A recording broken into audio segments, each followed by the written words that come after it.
And this is Joe, Todd, and interview at Marcella Patterson in Woodward, Oklahoma. Man, where were you born? Paragould, Arkansas. Well, visiting my great-grandmother. What's the name of the town? Paragould, Paragould. P-A-R-A-G-O-U-L-D. It's in the northeast corner of Arkansas. And when's your birthday? 13th of September, 1917.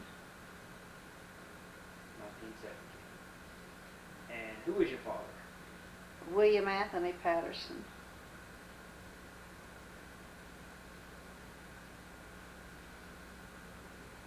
And your mother? Grace Ann Blount Patterson. Blount. B-L-O-U-N-T. And where are your parents from? My father was born in Lawrence, Kansas in 1890. And my mother was born in Pleasantville, Arkansas in 1893. 1893. Pleasantville, Arkansas. It isn't there anymore. Yeah. Did you know your grandparents? Yes. Were either one of your grandfathers in the Civil War? My great-grandparents were. I knew my great-grandmother, that's whose house I was born at. Her name was Cox. And she was a grown woman during the Civil War, because she used to tell us stories when we were little. She lived to be 99. What are some of the stories she told? She told us about, she was home. She was on the southern side. She lived in Tennessee. And 3 Yankees came and was going to get her food. And she shot them and buried them in the pig pen because she had children to feed. She used to tell about that. And she smoked a corncob pipe, and her daughters tried to get her not to do that. And every Sunday afternoon she'd dress up in her black satin dress and sit on the front porch and smoke her corncob pipe just to irritate them. And she dipped snuff. And that was the one that lived in Arkansas. That was on my mother's family. That was my... Now, was her husband in the Civil War? Evidently he was, but I never knew him. I don't know when he died. What was her first name? Let's see. Her maiden name had been Gibson. I don't know. I don't remember her. Do you remember other stories that she told you about the Civil War? No. That was the one I liked to hear. This one she told me the most. She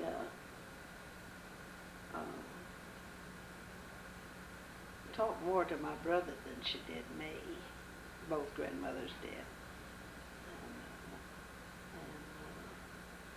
I think her name was Elmira. What are your grandparents' names? Now, my dad's was the one that came to Woodward and lived when he was a kid, and his mother came to when the Cherokee Outlet was opened up. She was raised in Kansas City, and she was a half Indian. And she had first married a man named Church and had, she had twin sons by him, but one of them died, so she had my Uncle Albert Church. Then she married my grandfather Patterson, and he got killed when my father was 7 years old. And she had one Patterson son after he died. And she had, she had my father, Bill, and then she had George and DeLoss and Ben. Ben was born after. There's 4 Patterson boys. And after my grandfather was killed, he was killed in on a train or something in Lawrence, Kansas. She thought the Patterson family from Chicago was trying to take the boys away from her. I think they just wanted to help her raise them, but you know, she was kind of hot-headed like me. So she got a buckboard and wagon and sold out there and came to and settled up on a claim out north of town, between here and Alva somewhere. It was called Sleeping Bear Creek or something like that. And she lived on the claim for 2 years and claimed it up. Now, she was on that claim under the name of Patterson. I think in 1903 she married Mr. G.O. Slay, S-L-E-I-G-H, Slay. And he was moved to Woodward, and then she lived in Woodward the rest of her life. And he was a chef in the old Central Hotel here when they were married. Now they lived other places too. I know they lived at McAllister and Krebs, but they always came back to Woodward. And they both lived here. He died right after the Woodward tornado in '47. And they had one daughter who married Merle. Her name was Merle Slay, and she married LaFawn here. And she was killed in the tornado. And then my grandmother didn't die until after my father died.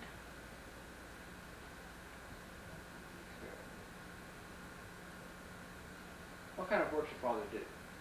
He was in show business. Show business. He had, I think he had left Woodward when he was 14 or 15 or 16, something like that. In the old days, kids grew up quicker. And he had run off with a circus. Typical story, you know. So he became a slack wire walker. He did Shakespearean plays. He did the circus. Now he was on a circus when my brother was born, but by the time I was born, they was on vaudeville circuit. And I worked with him on vaudeville circuit until I started to high school. Describe the vaudeville circuit. What is that? What is the vaudeville circuit? Yeah. Well, it's kind of like the nightclub circuit now. You sign up with a Lowell circuit. This was the Lowell circuit one we was on. Keeps you from having an individual agent, really. You do a series of towns, like a circuit will get acts together, and these same acts will go on a tour of towns, and every season you either sign up with a different circuit or the same circuit, and your bookings are made for you through the circuit. And we played just about all over the United States. And I did an acrobatic act. You did? What type of acrobatic did you do? Well, not gymnastics. They didn't have that kind of. This was this floor work acrobatics, cartwheels and back bends, and more like your floor exercises they have now. No apparatuses. So what did your father do in the vaudeville? All right, he did acting in plays when they had plays, any kind of play, and he did a slack wire act. He did a trapeze act. He did a colored face. He danced. He did a Dutchman act. And he did a magic act and a fire eating act. Then in the wintertime, when we were on the circuit, he painted. He sometimes painted pictures if people wanted pictures, but he also painted signs, and he painted scenery. Now, in all these schoolhouses all over the country, they had little stages and they had scenery. And they had these big curtains that pulled down with ads on them. And he'd do that. He'd sell the ads and paint the ads and do that. And that get him enough money for all the winter. And the next summer he'd do another. What was the living like traveling with the circus? Well, what was living like in a house? I don't know. It was just, you just, Did you have vans that you oh, rented? no. That, they was a circus train. They had trains. In those days, you traveled on trains. Now later on, when I was about junior high age, when I was about junior high, that's when vaudeville started. Movies came in, and when the talkies came in, vaudeville went dead. So you'd go out individually. So when we had two cars, a touring car and what they called a commercial truck, to carry his paraphernalia, and he had to have things for his wire to hold them up and all that kind of stuff. And we had what you call a commercial truck and a touring car, and we'd travel in that. Mostly then, though, it was down to plain fares. And that's Well, what how we did did. you go to school and travel? Oh, we didn't. Usually during the winter months, you weren't traveling in those days. And we'd go to school where we went to school in Arkansas, because he'd run a picture show and things. And we went to school in Arkansas, and we went to school some in Woodward when we was visiting our grandmother. Then if we weren't in school, I suppose it was the state education turn officers or something would come by the theater and get all the kids, round them up and give them spelling and arithmetic test, and if you could pass, they didn't worry if you went to school or not. And you always knew they was going to have you spell Czechoslovakia or something like that, so you knew how to spell all the long words.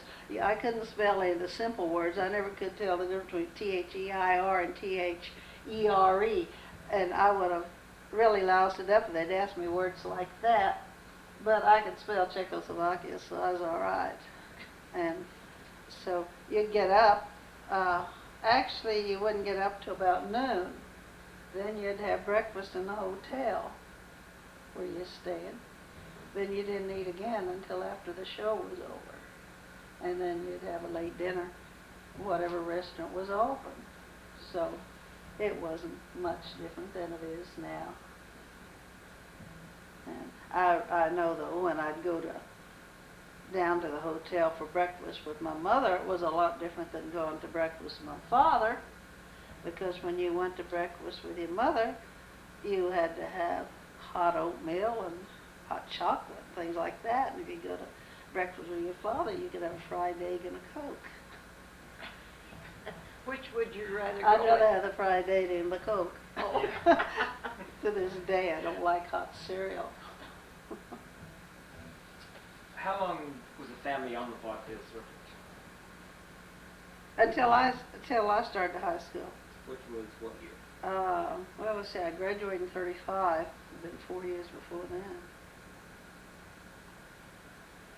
How did the Depression affect you and your family? Well, actually, I didn't know there was a depression until it was over. I don't know that it affected us a bit. I remember Dad griping because they'd lost some money when a couple of banks went broke, one in Arkansas and one here, but it was just money. Money never did mean too much to my father. He griped a little because he lost it, but I probably just didn't know I was poor. How old were you during the Depression? Most children. Well, I was probably starting high school. But, Well, well, the I was Depression- junior high, a little bit. I was about 6th grade, I guess, in 29. The Depression really hit us out there in the 30s. In 30. 31. Well, I was in high school then. You were in high school. I was in high You school. started high school where? Here, and went all through high school here. How were the desk dorms here around Woodward? Horrible. Describe the desk dorms. All right. it'd be a beautiful day, and you'd be sitting in class, and all of a sudden it'd just get almost dark as 8 or 9 o'clock at night. They'd turn school out, and you'd go and you'd wet a handkerchief and put over your face to walk home. And of course, at that time, I didn't know anybody that lived out in the country when I was in high school. I didn't know anybody, but I know my mother sold tickets at the theater when I was in high school, and my dad worked at the theater. He painted advertisement and helped make, they used to make great things in front of the theater to advertise a movie. I remember they had Helldivers here.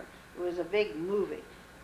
And my dad and the man that owned the theater built an airplane almost as big as, long as this couch, and had it in front of the theater and put a speaker to it so you could hear it things. So he did things like that for all the movies. And I remember going to the movies during dust storms, and there wouldn't be anybody at the movie but us and the operator because of the dust storm. Nobody. So it affected the economy, I'm sure. Did you do any work for the WPA or CCC program? Me? Yeah. No. I was in high school when all that was going on. My brother worked for the WPA. He worked for a Mrs. DeWitt at the WPA because he worked after he graduated in '35, and he worked a whole year before he went to OU. He worked a year, and part of that was for the WPA. But I wasn't old enough. I think you had to be 16. Yeah. Let's get back to your grandmother coming here with 4 young boys. Well, 5, because she had the 5. church boy, too. That's right. Uh-huh. 5. How did she make a living for them, and how did they get along? I don't know how she made a living for him. I kind of think that Mr. Slay came with him because she knew him in Kansas. Now, I don't know if, I don't know what year she came. I know she married him in 1903 because my aunt was born in 1904. And I know it was in the Cherokee Outlet that she homesteaded. But I don't think she made the run because there was a lot of homesteads not claimed out. And I imagine that she took one of those. And she lived on it for 2 years, and he worked in town, cooked. Well, she lived in that dugout and claimed that place up. And the minute they got it claimed up, she sold it and moved to town, and they moved to where they lived until she died. It was at 1515 Madison in Woodward, up there on Madison and 15. Well, I just wondered if those boys went to school out in the country area. Oh, they didn't have a school when she came here. My father went to school up to the 4th grade where the library is. There was a school there. You know, that park. There was a gazebo in that park, and there was a schoolhouse in that park. And he went to school there. Now, my uncles were young enough that my Uncle Ben went to the high school in the building that I went the junior high in. There was a building where the 5th and 6th grade center is, junior high, I guess, there. There was a big old building with a tower in it. And that was a high school that my uncle went to school in because he was on the football team. So he was probably a lot younger than my father. And your family had a lot to do with the building of the town and the schools, and working I doubt that. early days. I doubt that. I don't remember. I don't remember. They sent my aunt away to school. She didn't go to school here. They sent her to a Catholic girls' school at McAllister. And she was the youngest child. Yeah. And it was see, she was a slave. She was my half-aunt. They sent her to McAllister to a girls' school, Catholic school. And I know my grandmother was in a lot of clubs, like quilting clubs and things like that. But I don't remember them like being on a school board or anything like that. They weren't the type. And I know my father wasn't. What was your mother's maiden name? Her name was Blount, and she was from Tennessee and Arkansas. And Did she like the traveling with the circus? no, she didn't like it a bit. Did she go? She went. In those days, the wife did what the husband wanted to do. In fact, in Oklahoma, it's still the law, isn't it?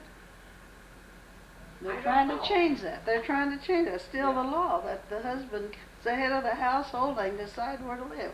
And my mother was in that generation where they had to do what they was told. She didn't like it a bit. Now, my brother didn't go with us all the time. He stayed. Like he said in his book, he said they mailed him home. They'd put him on a train with a tag on him because he had polio. Yeah. And he spent most of his life in Woodward when he was a kid, because they'd mail him to my grandmother's house. So, no, she didn't like the traveling. Could you tell us what they did to prove up on a claim? You just lived on it for 2 years, that's You all. lived, that's all. That's all you had to do. I don't know if I don't know if they raised anything or not. But as far as I know, all you had to do was live on it 2 years. What about World War II? Where were you living during the war? I was in it. I was in the Air Force during World War II. Okay. My parents were here When did you join the military? in 1942. 1942. Uh-huh. Why did you join the Army Air Corps over the Navy, or I didn't.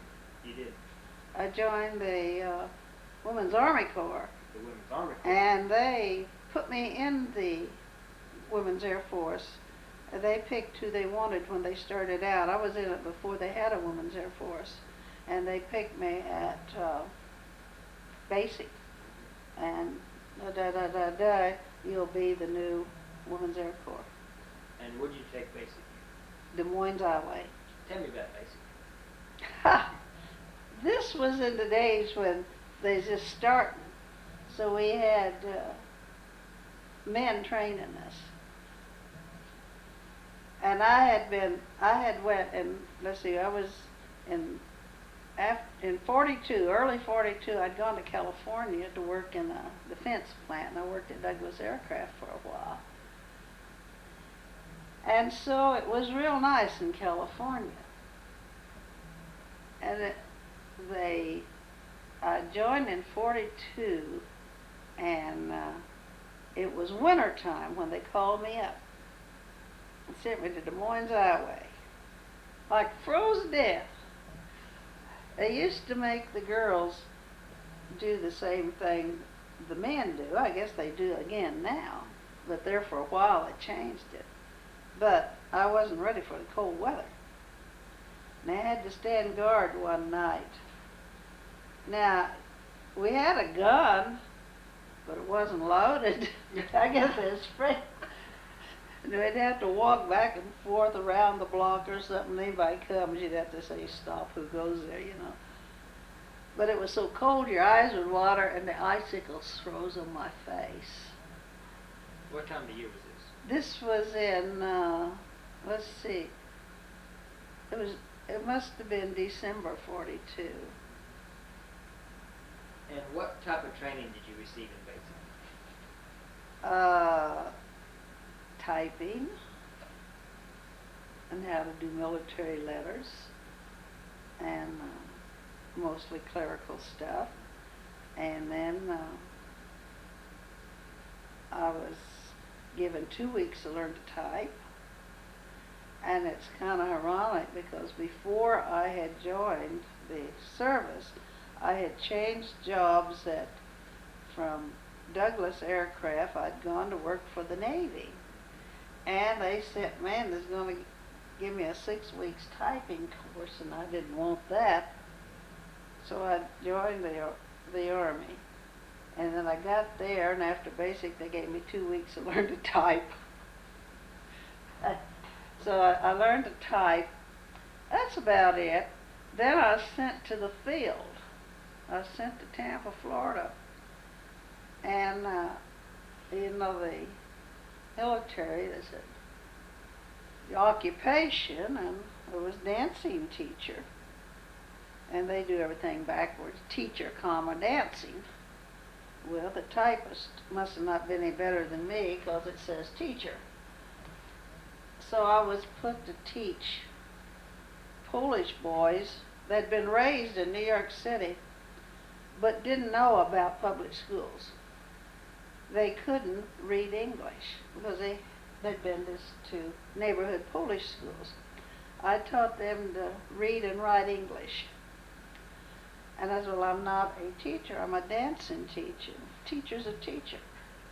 So from then on, I was in education, and I was in information and education in the Air Force from then on. And where did you spend most of it? And I was on 9 different bases in 1 year. I was in Florida, and then I went back in 51. I was recalled. I got out in 47. I stayed in the reserve here, and I'd do my reserve training either in Enid or Tinkerfield in Oklahoma City, or that base right next door to Tinkerfield.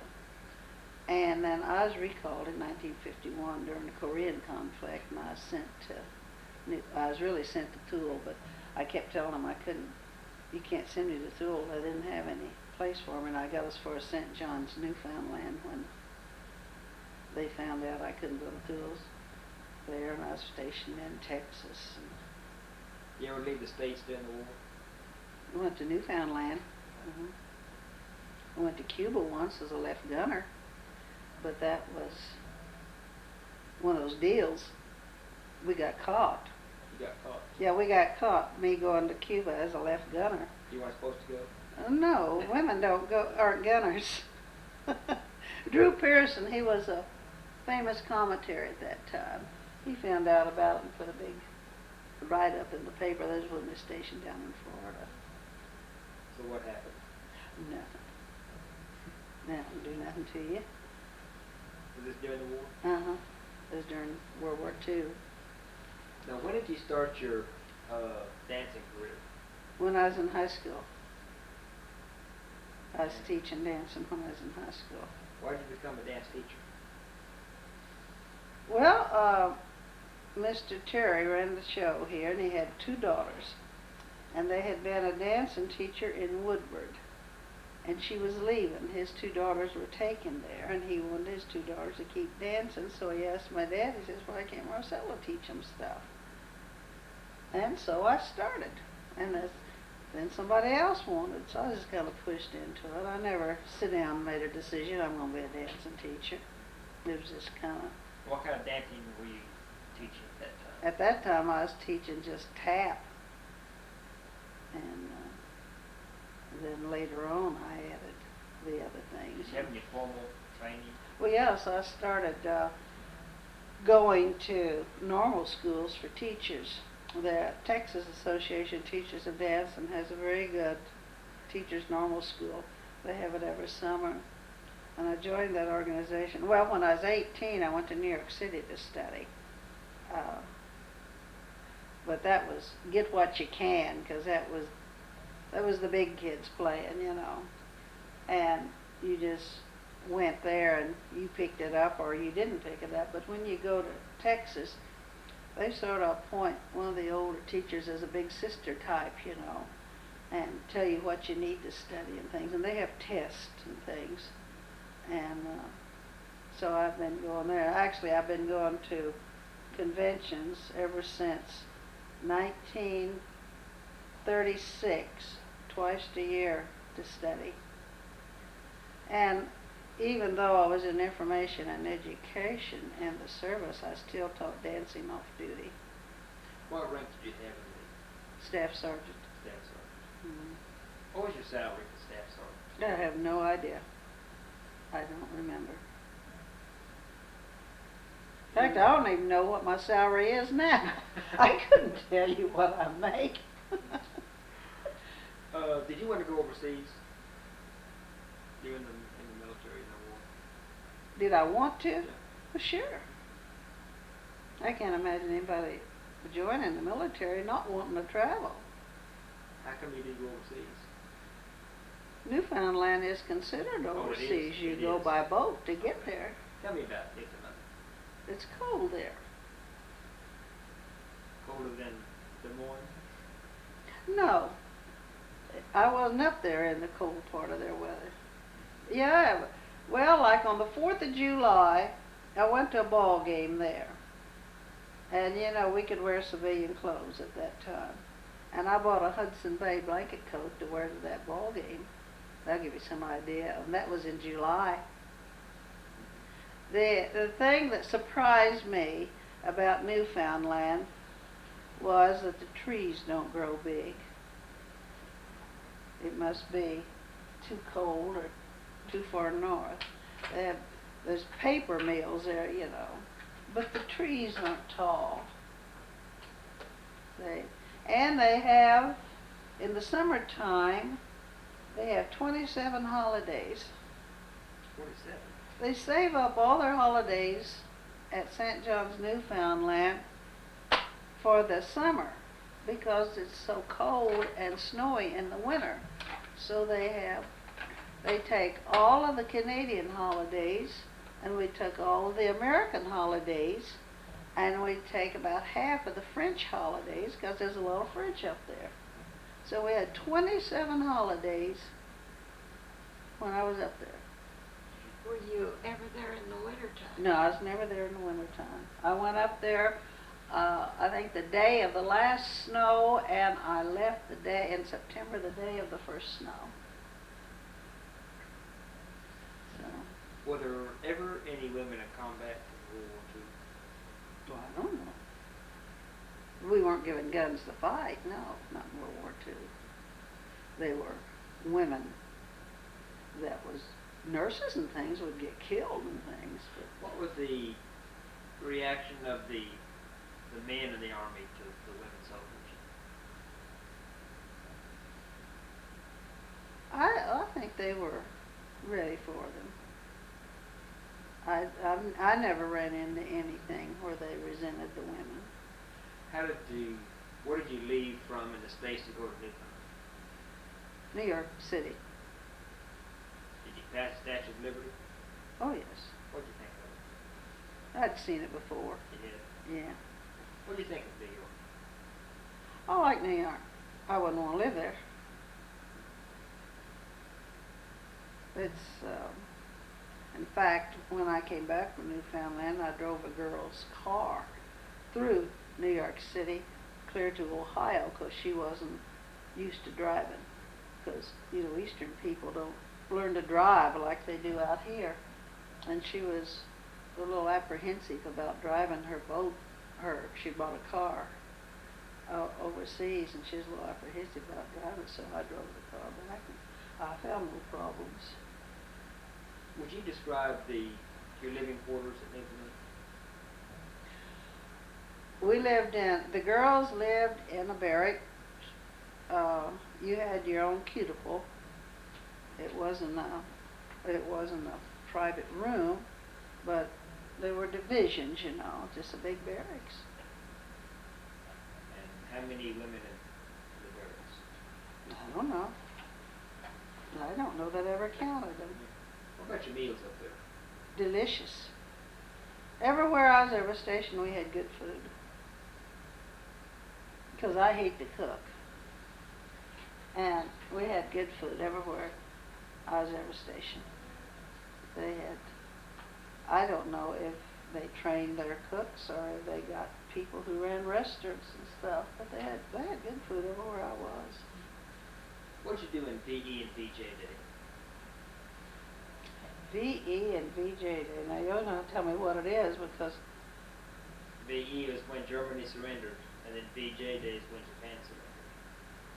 Well, I was stationed in Tampa when they dropped the bomb because that plane, when it came back, landed at our airfield, where I was stationed. Do you know what that? Yeah, it landed there. I saw it. What do you think of the bomb?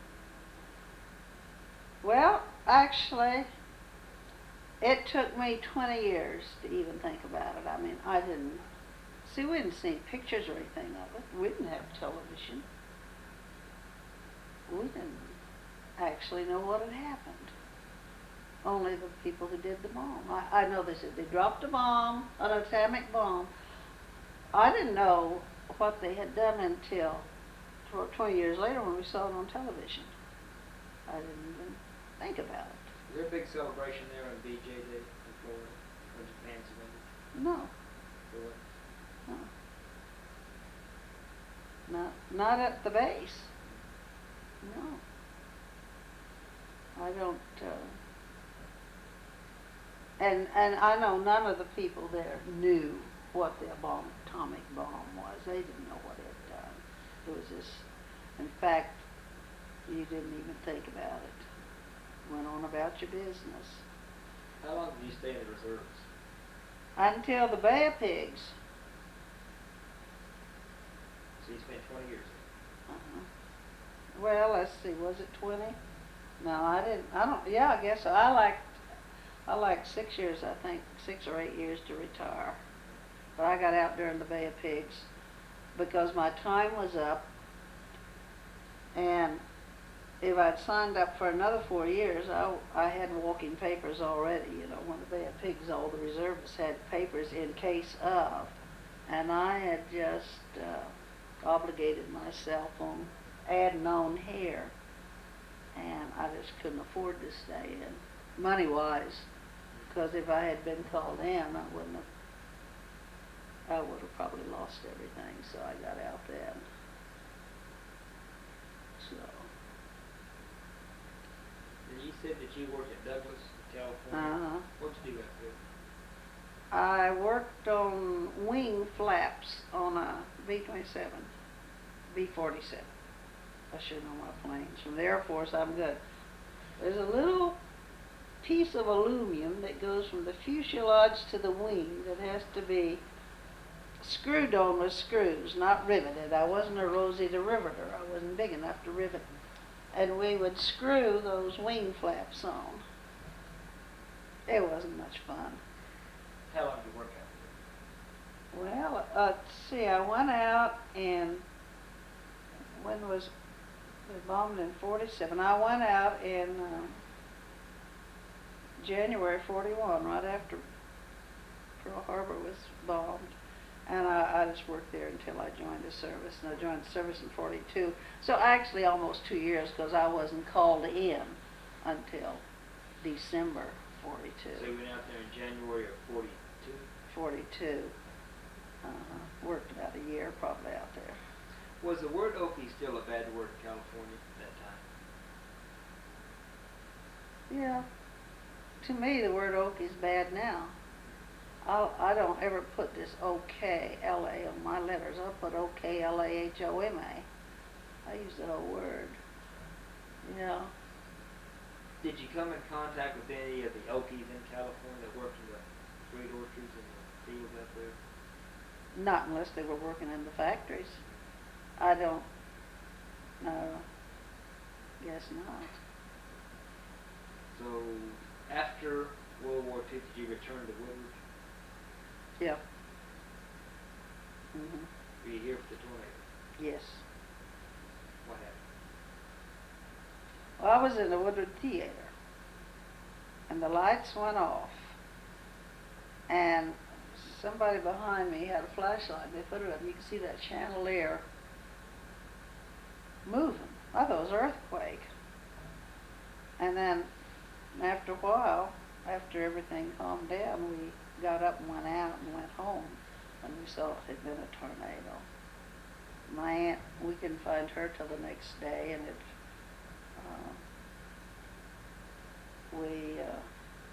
my house, where we were, my folks lived in a rental house over right on the other side of the tracks, about stayed across here, and there'd been a big tree come through the front room and just landed in the middle of the front room.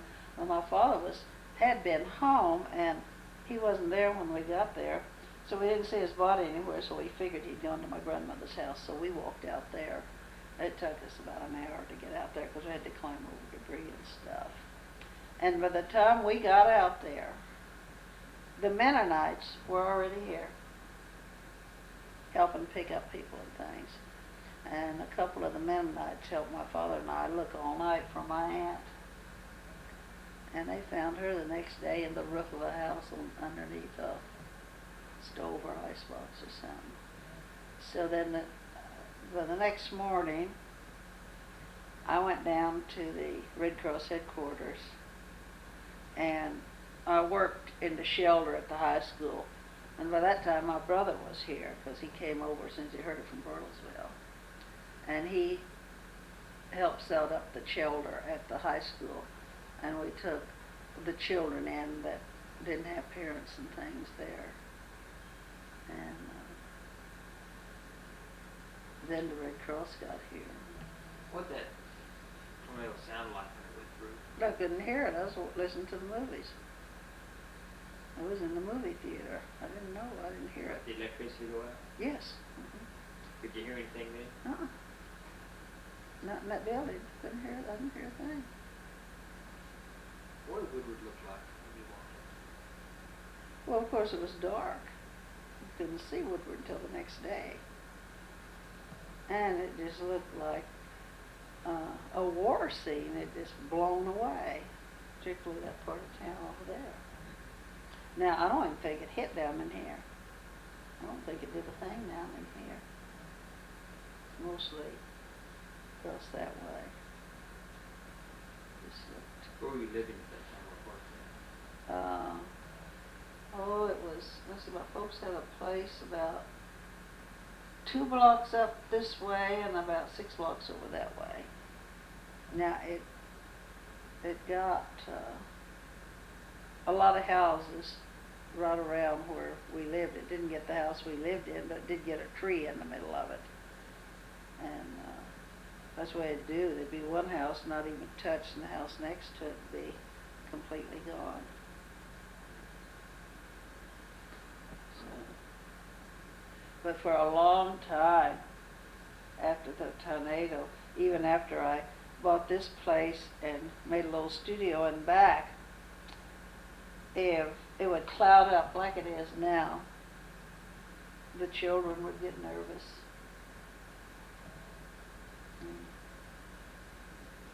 How many were killed in that tornado? On that one, about 103, I think. Now, I don't know if they were all from Woodward. It was from White Deer down this way. Any questions? Well, not about the tornado. Go ahead and finish. Now, how long have you been teaching? 53 years. 53 years. Mm-hmm. What kind of dance do you teach now? Mostly ballet.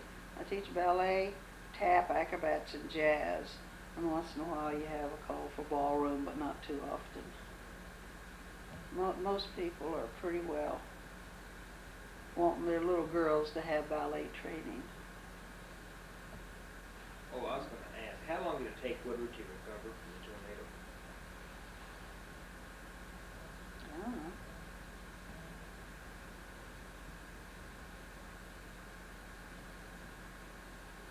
For 3 years, I It guess. took a few years, It didn't took it? a few years. I wouldn't know either. I don't know. Did you get help from outside? Money or otherwise? Well, I didn't need any because we were in a rental house. I mean a town. Well, I think the Red Cross was here, yeah. The Red Cross loaned money to people who needed to rebuild and things. They had money available for people. I don't know what you had to do to to qualify for it or anything because I didn't have any property at that time. See, if you don't have anything, you don't have to worry about things like that. You just find another. I know that I had been teaching. I'd already teaching during that time. I'd been teaching at the Legion Hut, and the Red Cross was using the Legion Hut for an office. So I started working for the Red Cross rather than open my school because nobody could take dancing at that time right then anyway. So when I was recalled during 1951, there's a man here at the head of the Red Cross named Whitehead. And we all called him Whitey. He was the boss of the Red Cross, came out from St. Louis. And, well, they had that office there almost, I think, a couple of years or something. You know. And I worked for him for a while, just typing and stuff, you know, as a volunteer. And when I got to St. John's, Newfoundland, and they took me off that boat because I couldn't go to school, they sent me to the personnel to find a job on the base. And Mr. Whitehead was the major in charge. Wow. And so he recognized the town and the name, and he says, "What do you want to do?" And I said, "Just as little as possible." And so I had a ball in Newfoundland because he gave me a newspaper job. I had worked for the newspaper in Florida during World War II, and I had to put out a newspaper at noon every day for the people in the mess halls, a one sheet, tell them what's going on at home. And I had 6 people to help me. They listened to shortwave radios, and they knew, of course, they could find out where people were from, and they tried to get news of their hometown and things like that. And he was in charge of that. But I know that when I was looking for a place to rent downtown then to reopen because people were ready to dance again. Nobody downtown would rent me a building because they was afraid the rhythm of the dancing would tear the building up. So they wouldn't rent me a place to teach down there. So, there's some Youngs that have the old Young house. That's where the OG&E is now. There's a great big old white house. And she'd heard about it, and they were still in service. They called me and said they'd rent me their house. So then some of the people at the Baptist church tried to keep me from opening there because it was in the same block as the church. And I don't know what they thought I was opening. So, but I opened anyway, and I taught there, and then I decided I'd buy. And this was a vacant lot, and there's a little house here that had been 2 schoolhouses put together and made, and there's a garage in back. And I thought, well, that'd be a good place to buy. And I was going to build a little studio there. And the city wouldn't let me because it's against the law in Woodward to dance on Main Street. So I thought, well, I'll open it in the alley then, and that's why I'm in the alley, because they wouldn't let me dance on Main Street. And so there was a lady that lived across the street here, and she belonged to this Baptist church that had tried to keep me from opening dance school. And about 6 weeks after I'd had classes started, she came outside one day and said, "Well, when are you opening your school, Miss Patterson?" I said, "Well, I've been open for 6 weeks." I think they thought it was a honky-tonk I was going to open, you know. So I had a hard time trying to open in this place. But now I've got more Baptist kids than any kind. Tell me about some of your better students. I have one now that's got 1 year to go before she graduates from the School of Ballet and OU. She's in their ballet company. And I'm training one girl who's very good at acrobats to teach. So when I move on, we'll have somebody that's trained in ballet, you know, to teach right. Well, she's Jeanette Klein. Her, Oh, yes. she, you know, she's Yes, I know her. Her brother's married too. Yes, married my granddaughter. Uh-huh. And I'm not trying to train kids to be professional. If they want to be professional, they can go to the city and go to a professional school, because you'll never be a professional going once a week to class. And most of my kids come from smaller towns around here. They have to play basketball. They have to do the school activities, because their school can't have a team of everybody to participate. So you can't be a professional dancer going to track and playing basketball and stuff. So we're doing it to help them be good at their basketball. And if they want to be a cheerleader, they're limber enough to be a cheerleader and things like that. We're not trying to make professionals. Let's see. What areas haven't we covered yet? How did your brother get his name? Chief Lookout of the Osages, Fred Lookout. Fred Lookout, was a real good friend of his. He used to act as interpreter for the Osages when they'd have powwows and things over. So he spoke Osage. He spoke Osage. And I can't speak a word of it. And Why did he go to Bartlesville to become director for Woodward? why? When did he go over there? He went over there while he's still in school. He was at OU, and he had this summer job in the School of Anthropology. And when they did this Mississippi Mound dig, he did the artwork and numbering of that stuff.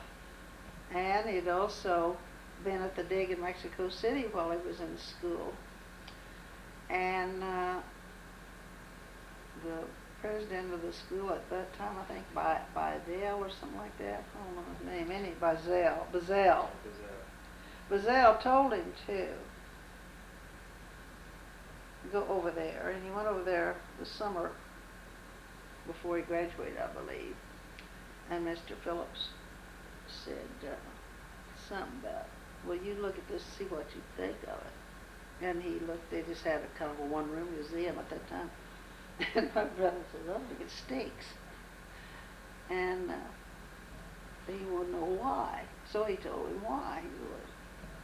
It looks like a place you're supposed to drop your voice, and it looks like a tomb. You got everything under glass. That's not necessary. He says, you're not going to get anybody interested in history this way. And he told him what he'd do. That I'd have some Indian blankets out there so kids can touch them. You don't put something that you can get plenty of under glass. The only thing you put under glass is maybe you've got one of.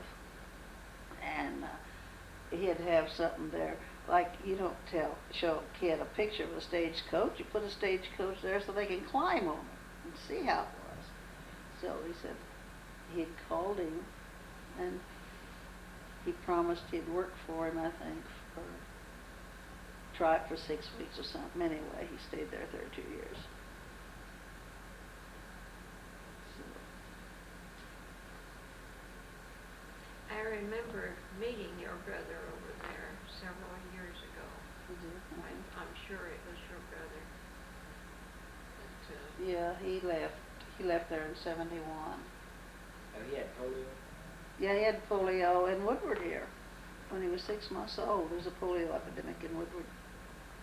At that time, they called it infantile paralysis.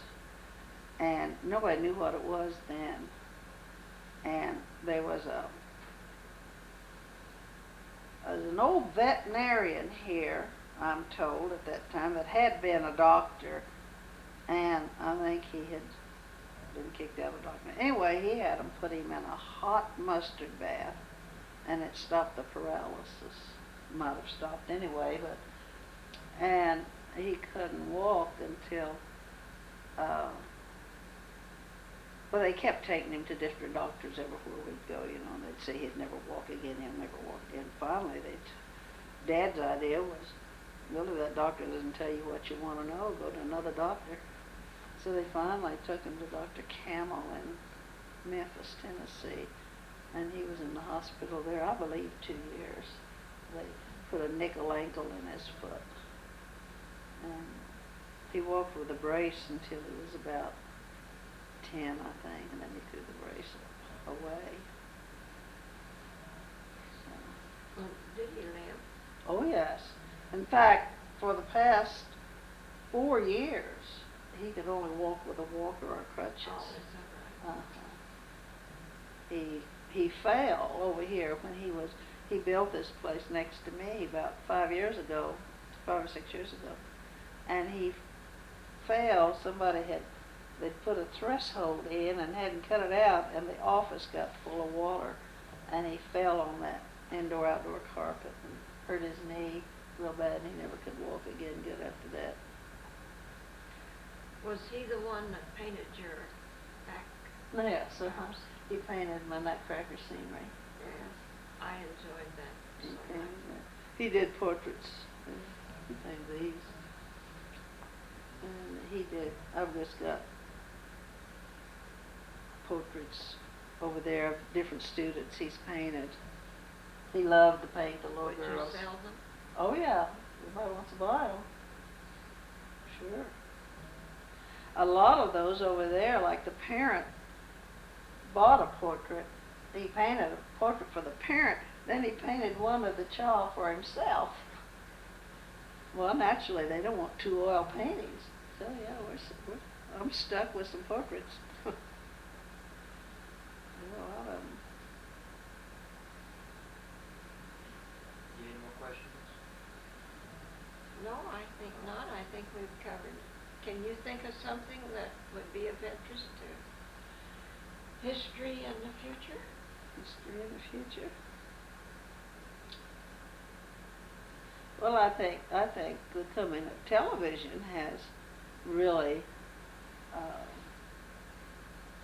been a good educational thing for towns Television in the United States. I think television has changed the life of everyone. of everyone.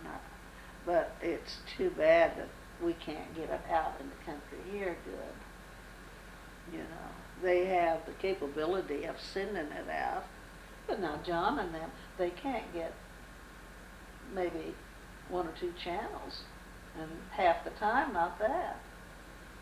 And it's a shame that the communications of the state don't see that the children in the country can't have good television, because they have the capability.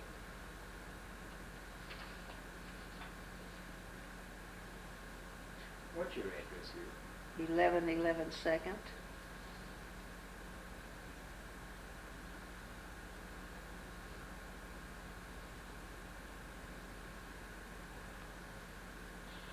One thing what tribe was you said you had Indian My grandmother, ancestors.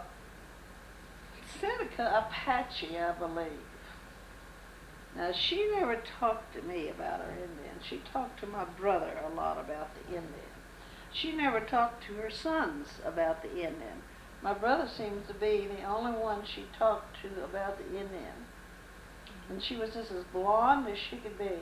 She had yellow hair. She had yellow hair. Well, now, Frankie Herzer tells me that she's a special kind of an Indian because she's got yellow hair. Uh-huh. So, I don't know. My brother said it was Seneca Apache. Mm-hmm. So maybe it's the Senecas that have yellow hair. Could be. See, all the Indians weren't dark. We're used to the Indians dark out here because of the Mexican Indians and the Navajos. Well, I think we have a good interview. I've enjoyed it, Well, good. and as I say, I have never interviewed anybody in my life. I did learn something. So I've certainly learned a lot. I've enjoyed your talk about the circus, I remember coming down when I was quite small to a circus here in Woodward. Mhm. It was a 5-ring circus, Uh-huh. and it must have been, it must have been in about 1920, 22, Mhm. somewhere along there. Were you folks here in Woodward at that time? Oh, we were here every year part of the time because my And father came to see I his mother wondered all the time, if your and he father- might have even been in that circus That's what I was wondering, if your father because I'd have might been about 5 years old then. You were 5. I was 5 and 22 because I was born in 1917, and he might have. Now he went on the circus some. My mother would decide she wouldn't go and put us in school someplace, and then he'd go, and then he'd come back, and then she'd go with him again, you know. And we'd live here one winter, you know, and then he'd go out. Then we'd go with him in the summertime. And he was a great one to want to camp out in the summer, and I hated that all my life. I don't even like picnics now because I had to camp out in the summer so much. And my brother loved it, and he still loves he loved to camp and fish and things like that, and I hated it. And my mother loved it. She loved to camp out and cook out. I was the only one that didn't like it. I'm the hotel type. My idea of a vacation is in a hotel, not in a camper somewhere in Colorado. And but I remember here a while back, I went to Oklahoma City to see Ringling Brothers. But Dad had been on Ringling Brothers. Well, this was the Ringling Brothers. He had been on Ringling Brothers. But when they'd have a 5-ring circus or a 3-ring circus, when he was there's something going on there, never ring all the time. And I went to Oklahoma City they had a Ringling Brothers, and they'd have a spotlight on one ring, and there'd be nothing going on in the other ring. And to me, that was such a waste. Because if you got a 3-ring circus, you want something going on in all 3 rings at the same time. Well, there was something going on. Yes, it used to be that way. And they'd have the main, like if they had horses, the best trained horses would be in the center, and the ones coming up would be here and here. And they might be doing the same thing or not, but there was something going on in every ring. And now, when the guys want to be starred, everything has to stop but the star, and it's not near as much fun to go to a circus now. So. Well, actually, then you got started in your dancing when you were a Oh child. yes, when I was a child, because I did my first performance when I was 2 1/2 over at Buffalo, Oklahoma. Oh, what did you do? I did a split, and I laid on my stomach and touched my feet to my head. And that's the only 2 things I could do. And they'd add something every year, because you learn backstage, you know, you learn from people backstage. And so I've been doing that ever since I was 2 1/2. In fact, I remember I noticed the Lions had some kind of a celebration of the day, and I remember when I was a kid, they started the Lions Club in Shattuck, and I went over and danced that night. And I remember, you know, that they fixed this new mall down there on 11th and Main, and that's the old Cal Brack Buick building. And I danced the day they opened that building when it was first built. And I don't know when that was, but I was little. And my dad walked the wire. He walked the slack wire. I've only seen 2 people walk the slack wire. Oh, what is the slack It's wire? a loose wire.